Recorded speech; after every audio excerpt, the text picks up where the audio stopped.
Breaking barriers Aliya show official में आप सबको खुशामदीद कहती हूँ। मैं हूँ आपकी होस्ट आलिया और मेरे साथ आज शामिल हो रहे हैं प्रोग्राम में प्रोफेसर डॉक्टर मुक्तदर खान, जो कि अमेरिका में प्रोफेसर हैं और इसके अलावा ऑथर हैं, राइटर हैं। डॉक्टर साहब, thank you so much for joining my show. Thank you very much Alia, और आपके सुनने वालों को मेरा सलाम, नमस्ते, सत श्री अकाल, वनकम और नमस्कारम। जी डॉक्टर साहब, मेरे पास आज खबरें तो बहुत ज्यादा हैं और बड़ी, क्योंकि डेवलपमेंट्स हो रही हैं इंडिया और पाकिस्तान के बीच, और वैसे भी जब हम देखें जियो पॉलिटिक्स पर के जो सेक्रेटरी मैटिस हैं उनकी तरफ से एक रशिया और इंडिया के ताल्लुकात के हवाले से जो अमेरिका है उस पर एक स्टेटमेंट आई है जिसमें उन्होंने कहा है कि we need to show patience, Indians are moving in the right direction. ये क्या है, किस वजह से कहा गया और क्या हो रहा है? और उसी के साथ एक और खबर ये कि इंडिया के मीडिया में और पाकिस्तानी मीडिया में भी कुछ लोग ये कहते हुए नजर आ रहे हैं कि ये जो पूंछ का वाकया हुआ है तो इसके बाद इंडिया कहीं हमला ना कर दे या उसका ऐसा कोई इरादा है वगैरह वगैरह, इस तरह की चीजें चल रही है। तो डॉक्टर साहब, पहले हम पाकिस्तान से जरा स्टार्ट कर लेते हैं कि सर क्या इस तरह का कोई खतरा है? ये वहां के या यहाँ के भी कुछ बड़े समझ बूझ रखने वाले लोग भी ऐसा कहते हुए नजर आ रहे हैं। देखिए, आई डोंट थिंक कि इस एपिसोड को लेकर India will immediately respond with a surgical strike. एक हफ्ते से ज़्यादा तो हो चुका है ऑलरेडी, और मैं अभी 2 दिन पहले इंडिया के काफ़ी सेलिब्रेटेड लेफ्टिनेंट जनरल सैयद अता हसनैन के साथ एक तफसीलन शो किया जिसमें हमने इस पॉसिबिलिटी को एक्सप्लोर किया कि इंडिया कैसा जवाब देगा।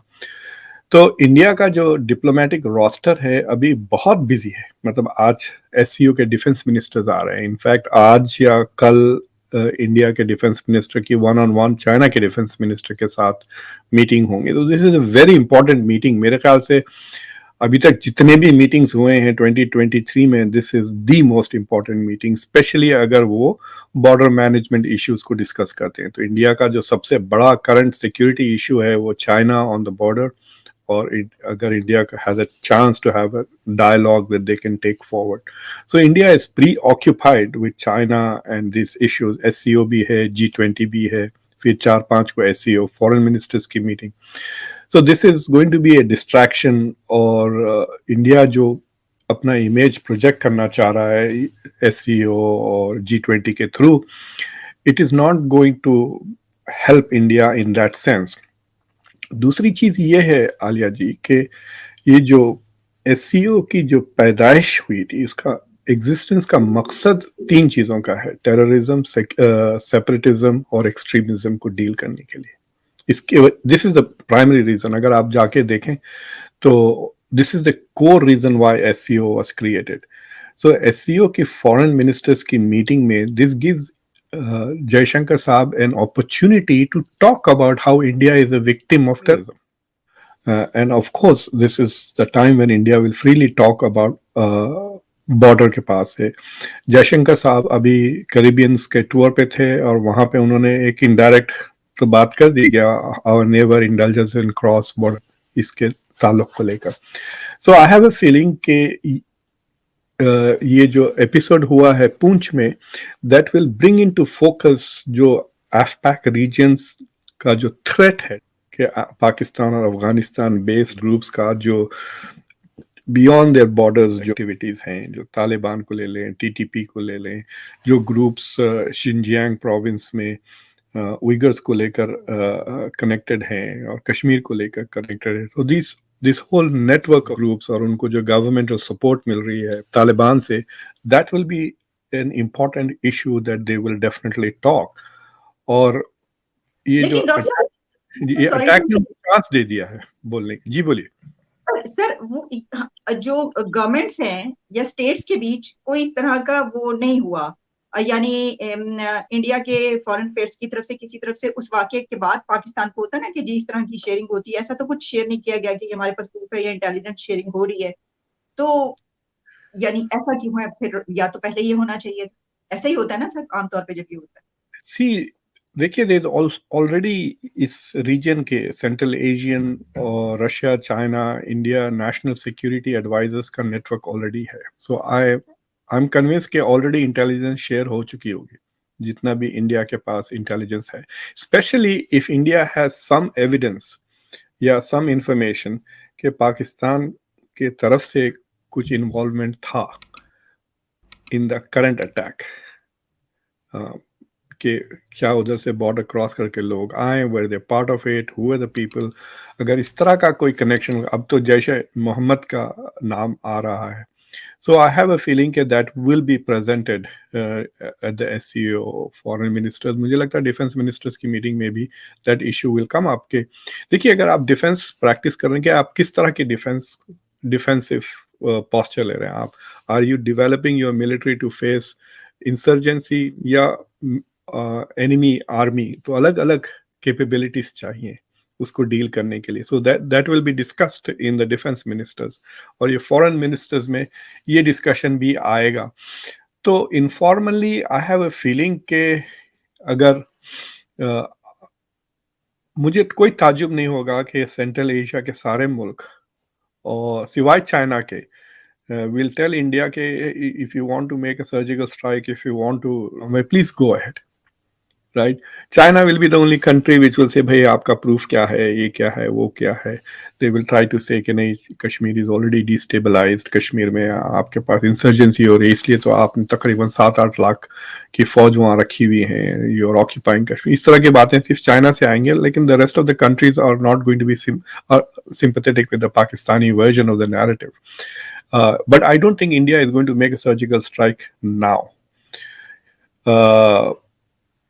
Maybe later कि 2024 की अर्ली जनवरी वगैरह में जब इंडिया की G20 और SCO की प्रेसिडेंटशिप ख़त्म हो जाती है, एंड दे हैव सेलिब्रेट, देखा काफ़ी सेलिब्रेशंस होंगे, देखना आप जनवरी फरवरी में कि हमने सक्सेसफुली इतने सारे कन्वेंशंस किए हैं इन सो मेनी स्टेट्स।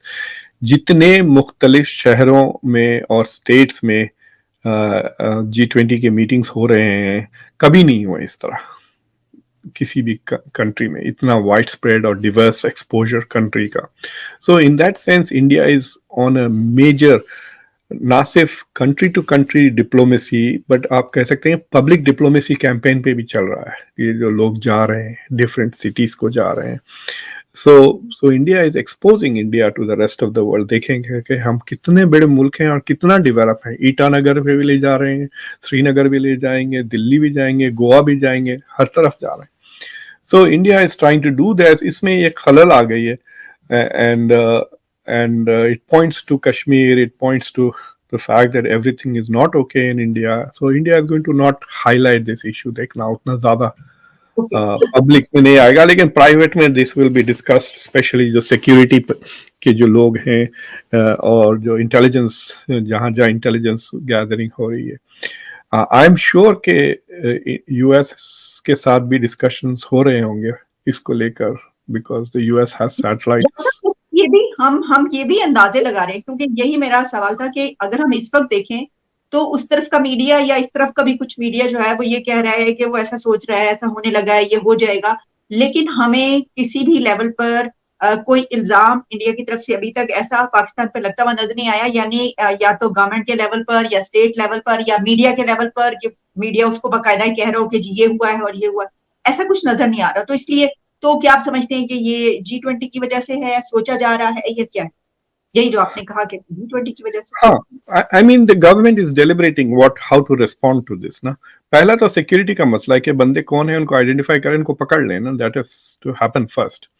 दूसरी चीज ये है कि the public wants a response, they want a robust strong response। अभी इंडिया में इतना हाइप हो चुका है पिछले 2-3 साल से कि बालाकोट होना चाहिए 2.0, इस तरह से there is a demand in the public actually for a response from Indian government। और हो सकता कि जब इलेक्शंस शुरू हो जाएंगे 2024 में, अगर इंडिया रिस्पॉन्ड नहीं करती तो opposition will use this to say कि इंडिया कमज़ोर है। देखे गलवान में भी घुस गया, चाइना इधर भी घुस गया, अरुणाचल में, फिर पाकिस्तान ने पूंछ पे अटैक करवा दिया और मोदी सरकार ने कुछ नहीं किया, right. So that is something that the opposition will say कि भाई नेशनल सिक्योरिटी पे अब ये कमज़ोर हो गए हैं। So they will have to come up with a response to block that discussion। लेकिन अब इसके लिए वक्त है। दूसरी चीज ये है कि right now I think कि पाकिस्तान में ऐसे फोर्सेस ज़रूर हैं, पॉलिटिकल फोर्सेस, कि they do want India to attack. देखिए अच्छा, ये जो, हाँ, because it's not a devastating attack है, एक लिमिटेड टारगेट को सेलेक्ट करके दे विल एक पिन पॉइंट करके टारगेट आप उसको मार दें, तो उसमें इंडिया को रेटरिक वैल्यू मिल जाती कि हमने घुस के मारा, राइट. लेकिन आई हैव अ फीलिंग कि जो करंट आपकी गवर्नमेंट है पीडीएम की और जो करंट एस्टैब्लिशमेंट है, चलो वो बासित साहब की ट्वीट हो रही है वायरल, उसकी वजह से तो नहीं कह रहे, उनके भी उन्होंने कुछ कहा, उनके ऊपर कुछ ट्वीट्स की गई हैं कि ये देखिए ये होती है. आई डोंट थिंक वो संजीदा आदमी है और उनके बातें संजीदगी से शुड नॉट बी कंसिडर्ड. उनको अगर कोई मज़ाहिया चैनल हो तो उस पर उनकी बात करना चाहिए. India. But on a serious level, I think the Shehbaz Sharif government is looking for reasons to justifiably postpone elections अक्टूबर के. तो किस सूरत में कर सकते हैं? या तो वो टीटीपी के ऊपर मेजर कैंपेन शुरू करें and saying we are in a state of civil war right now, it is not advisable to have an election, हम 6 महीने पोस्टपोन करते हैं. एंड अगर टीटीपी पे वाकई में अगर ये लॉन्च करते हैं कोई मेजर कैंपेन, तो public might be willing to understand. या अगर इंडिया अटैक करता है तो कह सकते हैं कि we are in a kind of a state of war with India right now and that is the reason why we don't want to establish. दूसरी चीज ये है कि अगर इंडिया आता है तो आपकी जो एस्टैब्लिशमेंट है मिलिट्री, उसका सबसे बड़ा प्रॉब्लम करेंटली इज कि इमरान खान ने दरार पैदा कर दी है. ये पहले कभी नहीं हुआ था पाकिस्तान की हिस्ट्री में. तो Pakistani society was always divided, fragmented भी थी सिविल सोसाइटी, लेकिन the military was always United, वो एक जबान से बात करती थी. लेकिन अब पहली बार ऐसा सिचुएशन आ गया है, ये सूडानीज आर्मी के 2 डिविजन आपस में लड़ रहे हैं. बट इफ इंडिया अटैक करता है ना, तो मुझे लगता है it could play unifying roll on the Pakistani. And so हाँ, तो शायद मोदी साहब सोच रहे होंगे कि इंडिया को प्रोवोक करें, इंडिया हमला करे, तो हमारे पास जो डिसएग्रीमेंट्स है इंटरनल इमरान खान को लेकर और पाकिस्तान की मिलिट्री के रोल को लेकर, मे बी दैट विल वो दब जाएगा और they will unite. So I think there is an Pakistan में ऐसे पॉलिटिकल फोर्सेस हैं, they do want to provoke India to make a surgical strike. उसमें पाकिस्तान की डोमेस्टिक पॉलिटिक्स के लिए शायद जरूरी है. मतलब मैं कह रहा हूँ कि ऐसे एपिसोड शायद पूंछ जैसे एपिसोड शायद और हो, खासतौर से सितंबर में. देखें आप, आपके पास इमरान खान तो बहुत ही धूम कर देंगे, क्योंकि कॉन्स्टिट्यूशनली आपको अक्टूबर शायद 20-25 तक इलेक्शन शेड्यूल करना चाहिए. सो अगर आप नहीं अनाउंस होता इलेक्शंस का, तो थोड़ा बहुत धूम तो होगी ना पीटीआई की तरफ से. दोनों मुल्कों के बीच ऐसा कुछ नहीं होना चाहिए. डॉक्टर साहब जरा दूसरे टॉपिक की तरफ बढ़ते हैं. सर ये मैंने जिस तरह आपको बताया और आप भी जानते हैं कि यूएस की तरफ से जो ये बात कही गई है कि अमेरिका को पेशेंस रखना चाहिए इंडिया से ताल्लुकात के मुतालिक, क्योंकि इंडिया जो है वो इस वक्त रशिया के साथ बहुत ही ज्यादा क्लोज हो चुका है. और यहाँ तक बात की जा रही है कि क्या ऐसा भी होगा कि चाइना को रशिया के नजदीक से बाहर निकाल फेंकेगा और खुद इतना क्लोज हो जाएगा जिस पर यूएस को तो वो होगा. लेकिन क्या आप समझते हैं कि ये बात किस हद तक दुरुस्त है और क्या देख रहे हैं इसके आप रिपरकशंस? देखिए जो व्यू है वॉशिंगटन में,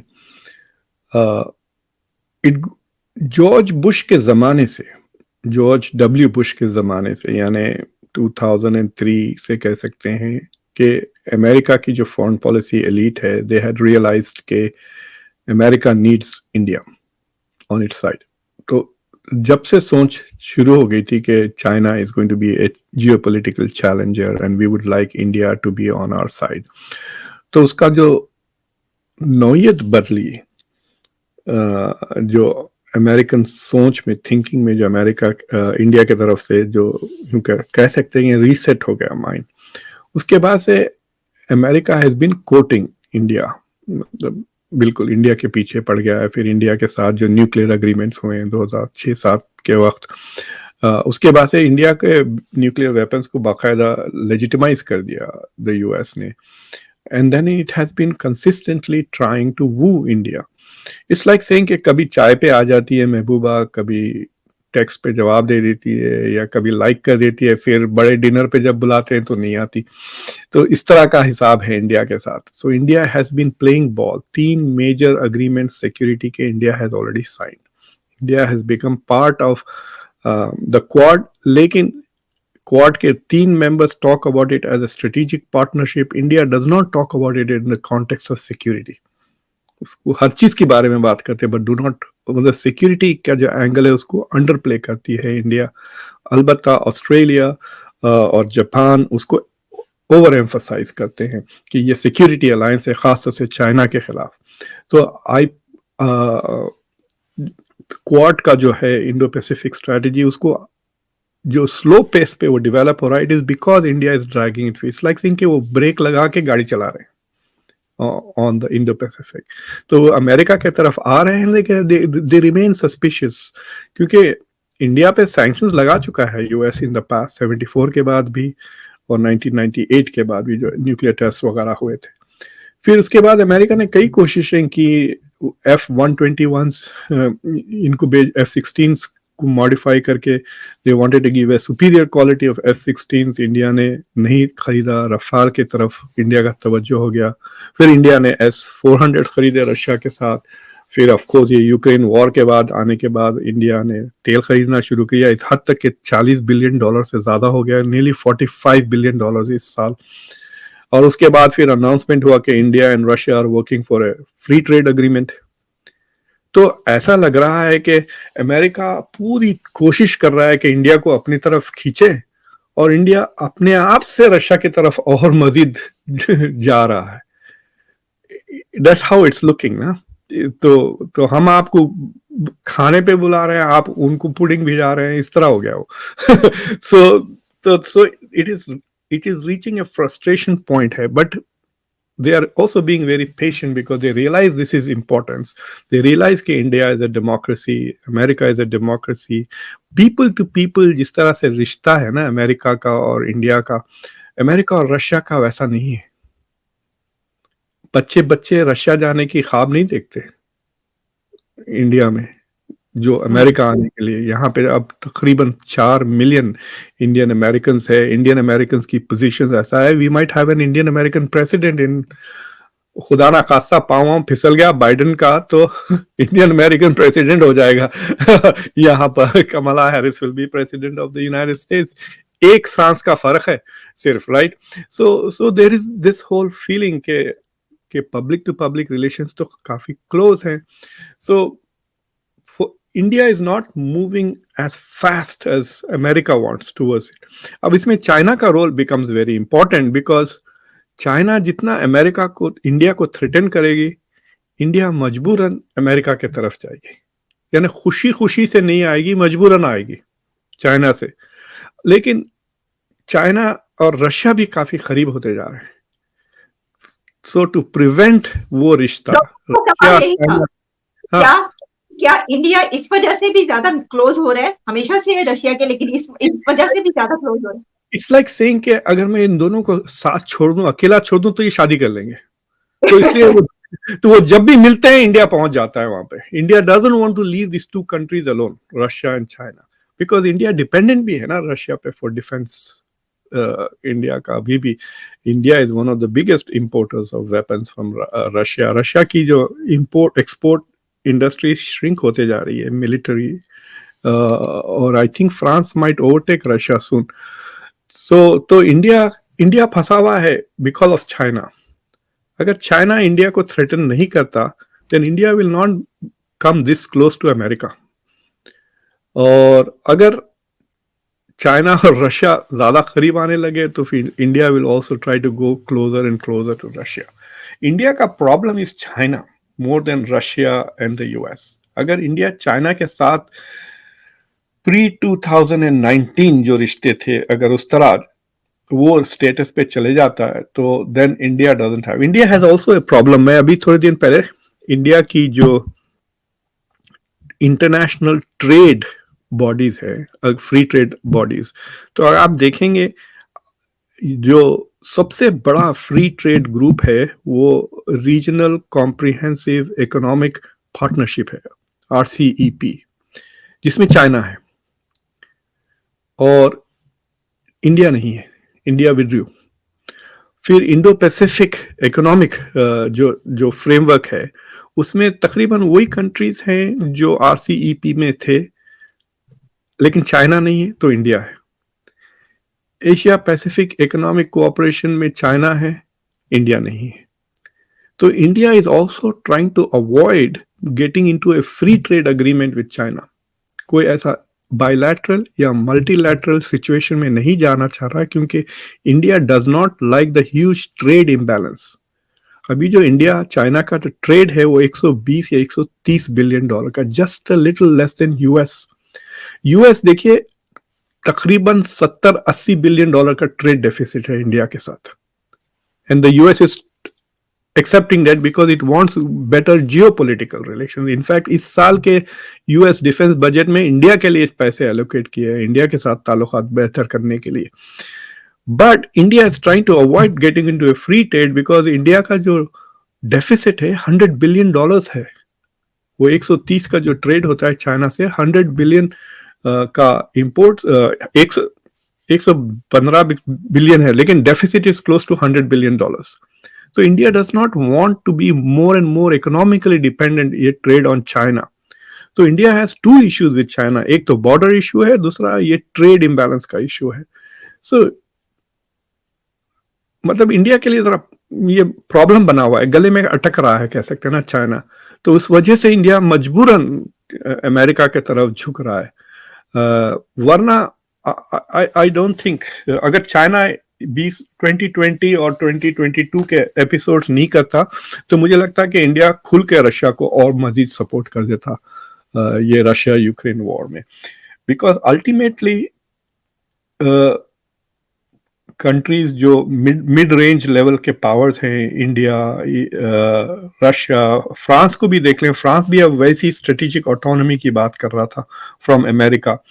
सो ये countries do not like to be dominated, और अमेरिका ऐसा है जब तक आप फंसे नहीं उसके चुंगल में वो आपको बड़े प्यार से बातें करेंगे, बट वंस आप उसके जद में आएंगे then they will dictate terms, जैसा यूरोप को डिक्टेट करते हैं। India does not want to get India के पास इंटेलेक्चुअल टैलेंट बहुत है Alia ji, they have like hundreds and hundreds of scholars, writers. American academia में भी हजारों Indian professors हैं who understands how America works. So India को ऐसा कोई blindsided नहीं है by what America presents to India, जैसे दूसरे countries might be suddenly surprised. So that is not happening. So I think India is going to go slow on this. And जब China के साथ अगर rapprochement हो गया तो then India will put a bigger break and फिर accelerator से भी पाँव उठा लेगा with US, Russia. India wants to be a power by itself, वो किसी का चमचा नहीं बनना चाहता। ठीक, सही। डॉक्टर साहब, thank you so much for your precious time. आपने बड़े डिटेल में जो है ये दोनों टॉपिक्स हमने डिस्कस किए। आइंदा भी आपसे बात होगी। Thanks a lot. Thank you.